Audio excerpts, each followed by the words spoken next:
Assalamualaikum warahmatullahi wabarakatuh. Pada pelajaran e-learning manajemen dan analisa data pada hari ini, kita akan diskusi mengenai aplikasi korelasi dan regresi linear sederhana bersama saya, Najma, SKM MPH, Fakultas Kesehatan Masyarakat Universitas Sriwijaya. Pada perkuliahan e-learning kali ini, saya harapkan Anda mampu tidak hanya mengoperasikan uji korelasi dan regresi linear sederhana, tetapi juga dapat menginterpretasikan hasil kedua uji tersebut. Perhatikan alur jenis penelitian ini, di mana kita berada untuk uji korelasi dan regresi saat ini. Coba Anda tebak. Ya, Anda tepat. Kita berada dalam posisi jenis penelitian non-desain khusus, analitik, numerik.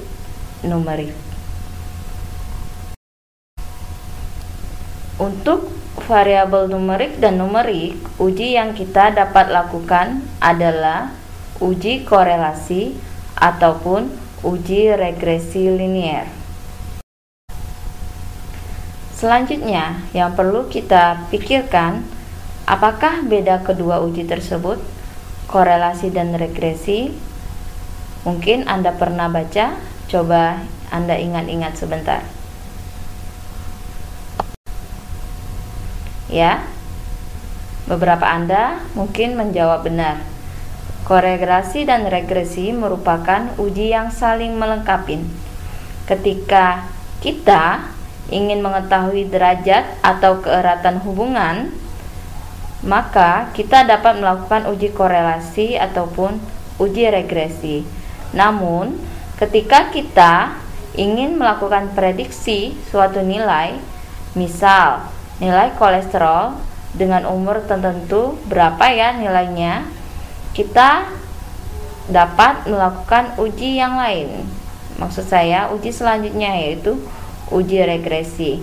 Jadi ketika kita hanya ingin mengetahui kekuatan hubungan, kita bisa melakukan uji korelasi atau regresi. Tetapi ketika Anda ingin memprediksi suatu nilai, Anda bisa melakukan uji regresi linear sederhana untuk variabel numerik dan numerik. Sampai slide ini, Anda dapat memahami perbedaan keduanya dengan jelas. Mari kita bahas uji ini satu persatu. Yang pertama, uji korelasi.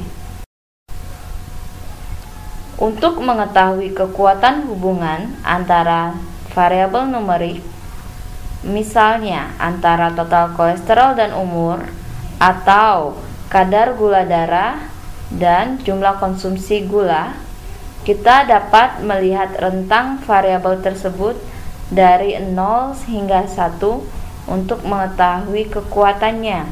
Apakah kekuatannya sedang, sangat kuat, lemah, ataupun tidak sama sekali. Kita bisa melihat rentang nilai 0 hingga 1. Silakan perhatikan tabel kekuatan korelasi.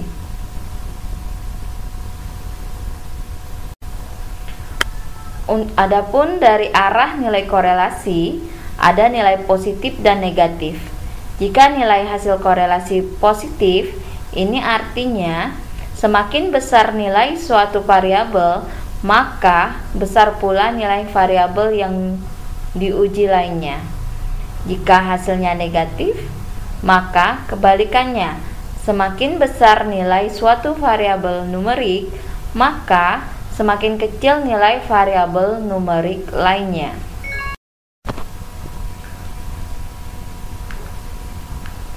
Untuk memahami konsep ini, coba Anda perhatikan nilai di tabel ini.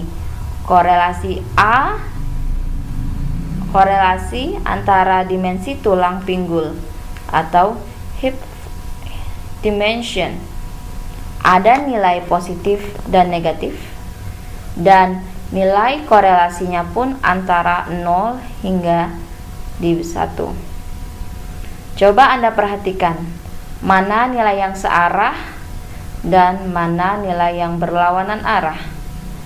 Korelasi mana yang berhubungan kuat dan bernilai positif?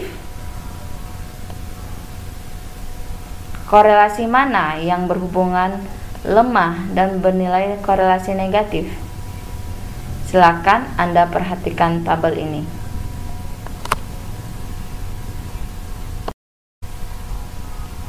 Untuk lebih mudah memahami tabel sebelumnya, kita bisa perhatikan grafik hasil korelasi antar variabel dimensi tulang pinggul ini. Menurut Anda, mana nilai variabel korelasi positif dan mana yang negatif? Coba Anda tulis di kertas Anda.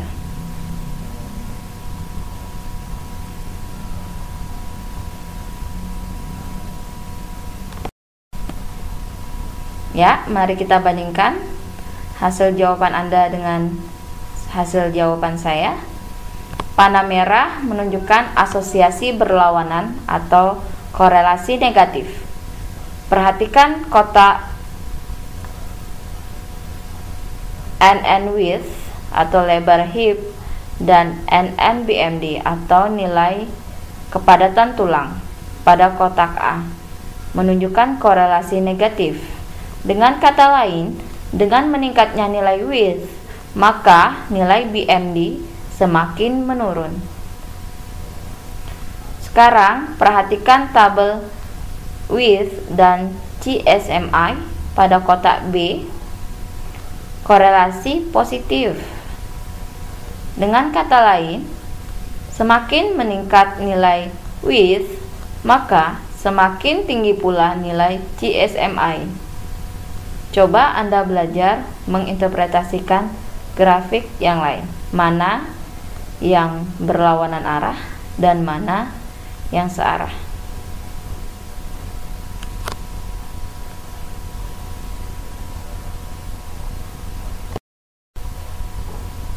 Untuk lebih memahami konsep korelasi, mari kita melakukan olahraga otak. Buka data regresi korelasi Julie S.Sub.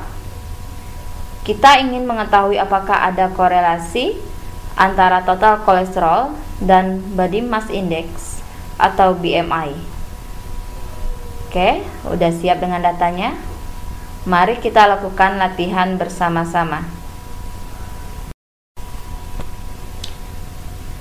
Klik Analyze, Correlate Bivariate, lalu masukkan BMI dan total kolesterol pada variables dan klik Person pada nilai koefisien.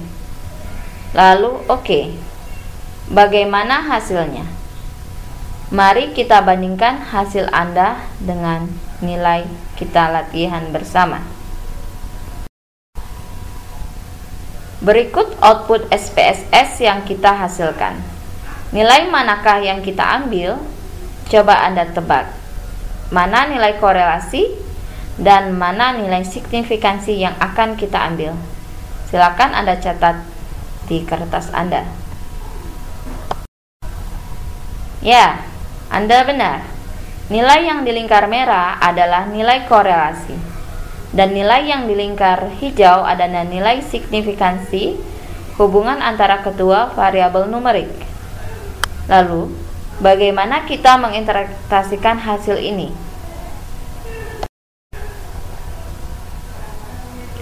Dari hasil di atas diperoleh nilai signifikansi kurang dari 0,001 yang menunjukkan bahwa korelasi antara skor total kolesterol dan skor BMI adalah bermakna.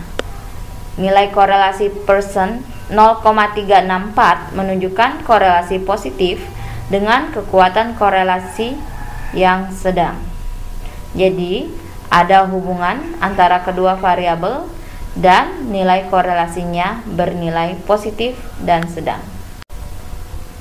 Mari kita lanjutkan untuk uji yang kedua, yaitu uji regresi linier sederhana. Kita mampu melakukan dan membuat formula untuk memprediksi suatu nilai dengan menggunakan uji regresi linier sederhana. Perhatikan model regresi. Ada nilai A, Y, B, dan X.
Untuk memahami uji regresi sederhana, mari kita lakukan latihan bersama-sama dengan data yang sama, dan kita akan memprediksi skor total kolesterol berdasarkan skor BMI. Mari kita klik Analyze, Regression, Linear. Oke. Masukkan total kolesterol pada kotak dependent dan BMI pada kotak independent. Lalu klik OK. Bagaimana hasilnya?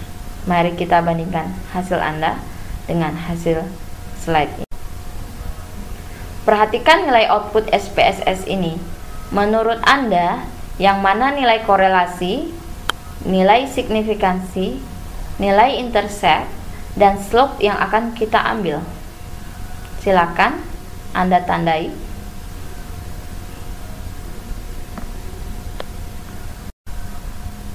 Ya, mari kita bandingkan dengan hasil Anda.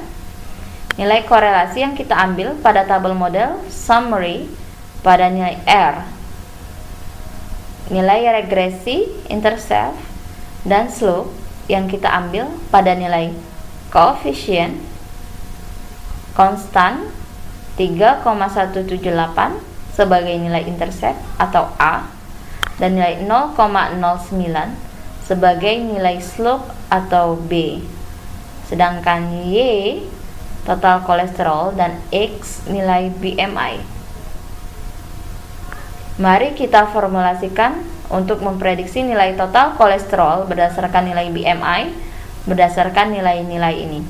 Coba Anda tulis rumus prediksi total kolesterol berdasarkan nilai BMI.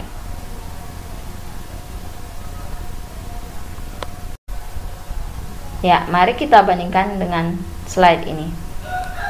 Jadi, untuk memprediksi total kolesterol sama dengan 3,178 ditambah 0,09 dikali nilai BMI.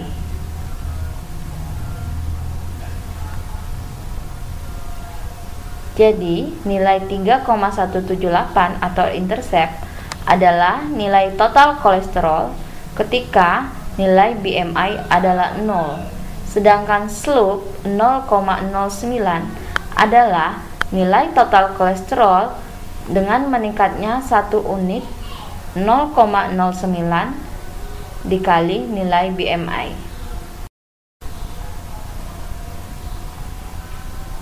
Ya, silakan perhatikan slide ini.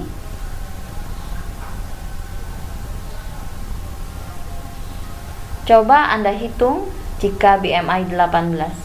Kira-kira total kolesterol berapa? Dengan formula di atas. Dan jika BMI 25, total kolesterol berapa? Dan Anda bisa melakukan prediksi lainnya sesuai dengan BMI yang diketahui dengan formulasi yang kita buat dengan uji regresi linier sederhana. Ya, selamat mencoba. Untuk lebih memahami pengolahan uji korelasi dan regresi, silakan Anda lakukan secara mandiri. Semua perkuliahan e-learning hari ini Anda bisa akses di buku Manajemen dan Analisa Data Kesehatan dengan penerbit Nuha Medica dan website yang telah dikembangkan oleh tim e-learning, yaitu www.madfkmunsri.blogspot.com. Terima kasih atas perhatiannya, semoga bermanfaat.